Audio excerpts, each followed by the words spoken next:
రాష్ట్ర ప్రభుత్వం రైతుల పట్ల వివక్ష చూపుతోందని, ధాన్యం కొనుగోలు విషయంలో పూర్తిగా విఫలమైందని బీజేపీ కిసాన్ మోర్చా నేతలు గవర్నర్కు ఫిర్యాదు చేశారు.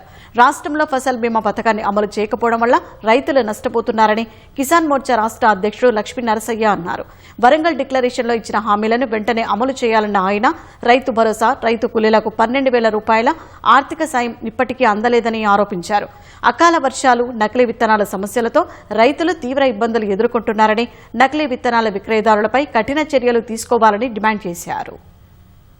ఫసల్ బీమా యోజనను అమలు చేయాలి. అదే విధంగా ఈ ఖరీఫ్ సీజన్ కు విత్తనం నుండి పంట అమ్ముకునే వరకు అగ్రికల్చర్ ప్రణాళికను పూర్తి స్థాయిలో రైతులకు అందజేసే విధంగా చేయాలి. అదే విధంగా 8 సన్నవడ్లే వేయాలని చెప్పి, విత్తనాలు వేయాలని చెప్పి రాష్ట్ర ప్రభుత్వం ఒత్తిడి తీసుకురావడం జరుగుతున్నది. అంటే ఆ 8 రకాలకే మేము బోనస్ ఇస్తాము, మిగతా దానికి బోనస్ ఇయ్యమని చెప్పింది. మీరు ఎప్పుడైతే వరంగల్ డిక్లరేషన్ లో, మేనిఫెస్టోలో 33 రకాలకు కూడా మేము బోనస్ ఇస్తామని చెప్పి ఈ రోజు రైతులను మోసం చేయడం కరెక్ట్ కాదు. మీరు రైతులకు అగ్రికల్చర్ డిపార్ట్మెంట్ ద్వారా ఎడ్యుకేట్ చేయకుండా ఆల్ ఆఫ్ సడన్ ఈ రోజు 8 రకాలనే మీరు వేయాలని చెప్పి రైతులపై ఒత్తిడి తీసుకురావడం పూర్తిగా ఇది రైతులను మోసం చేసే విధంగా ఉంది.